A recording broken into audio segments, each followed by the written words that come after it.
ಇನ್ನು ಯುವನಿಧಿ ಕಾರ್ಯಕ್ರಮದಲ್ಲಿ ಮೋದಿ ವಿರುದ್ಧ ಸಿಎಂ ಕಿಡಿಕಾರಿದ್ರು. ಮೋದಿ ಅವರು ದೇಶದಲ್ಲಿ ಉದ್ಯೋಗ ಸೃಷ್ಟಿ ಮಾಡಿದ್ರ, ವರ್ಷಕ್ಕೆ 2 ಕೋಟಿ ಉದ್ಯೋಗ ಸೃಷ್ಟಿ ಅಂತ ಹೇಳಿದ್ರು, ಎಲ್ಲಿ ಮಾಡಿದ್ರು ಅಂತ ಕೇಳಿದ್ರು.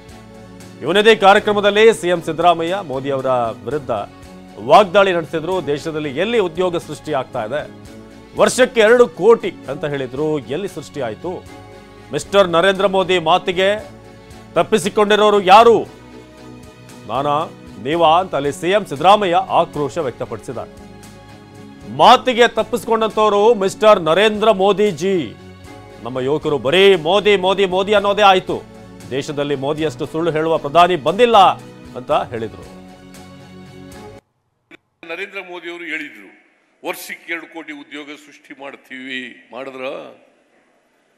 ನಾನು ಕೇಳ್ತೀನಿ ಯುವಕ ಯುವತಿಯರಿಗೆ, ನಿರುದ್ಯೋಗಿಗಳಿಗೆ, ವರ್ಷಕ್ಕೆ 2 ಕೋಟಿ ಉದ್ಯೋಗ ಸೃಷ್ಟಿ ಮಾಡ್ತೀವಿ. 5 ವರ್ಷ ಆಯ್ತು, 10 ವರ್ಷ ಆಯ್ತು ಪ್ರಧಾನಮಂತ್ರಿಯಾಗಿ. ಎಷ್ಟು ಉದ್ಯೋಗ ಸೃಷ್ಟಿ ಮಾಡಬೇಕಾಗಿತ್ತು? 20 ಕೋಟಿ ಉದ್ಯೋಗ ಸೃಷ್ಟಿ ಮಾಡಬೇಕಾಗಿತ್ತಲ್ಲ. ಮಿಸ್ಟರ್ ನರೇಂದ್ರ ಮೋದಿ ಮಾತು ತಪ್ಪಿಸ್ಕೊಂಡವ್ರು ಯಾರು?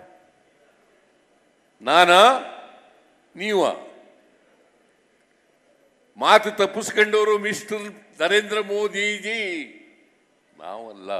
ನಾವು ಕೊಟ್ಟ ಮಾತಿನಂತೆ ನಡ್ಕೊಂಡಿದ್ದೀವಿ, ಮಾತು ಉಳಿಸ್ಕೊಂಡಿದ್ದೀವಿ. ಇದು ನಮಗೂ ಅವ್ರಿಗೂ ಇರ್ತಕ್ಕಂಥ ವ್ಯತ್ಯಾಸ, ಬಿಜೆಪಿಯವ್ರಿಗೂ ನಮಗೂ ಇರ್ತಕ್ಕಂಥ ವ್ಯತ್ಯಾಸ. ಏನು 2 ಕೋಟಿ ಉದ್ಯೋಗ ಸೃಷ್ಟಿ ಮಾಡ್ತೀವಿ ಅಂತ ಹೇಳಿದ ತಕ್ಷಣ ನಮ್ಮ ಯುವಕ ಯುವತಿಯರು ಮೋದಿ ಮೋದಿ ಮೋದಿ ಅನ್ನೋರು.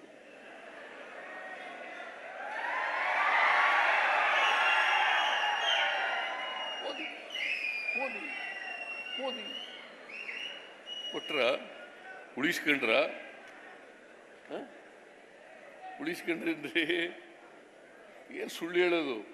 ನಾನು ಅದಕ್ಕೆ ಅನೇಕ ಸಾರಿ ಹೇಳಿದ್ದೀನಿ, ಈ ದೇಶ ಕಂಡಂಥ ಪ್ರಧಾನಮಂತ್ರಿಗಳಲ್ಲಿ ನರೇಂದ್ರ ಮೋದಿಯವರಷ್ಟು ಸುಳ್ಳು ಹೇಳದಂಥ ಪ್ರಧಾನಮಂತ್ರಿ ಇವತ್ತಿನವರೆಗೂ ಬಂದಿರಲಿಲ್ಲ.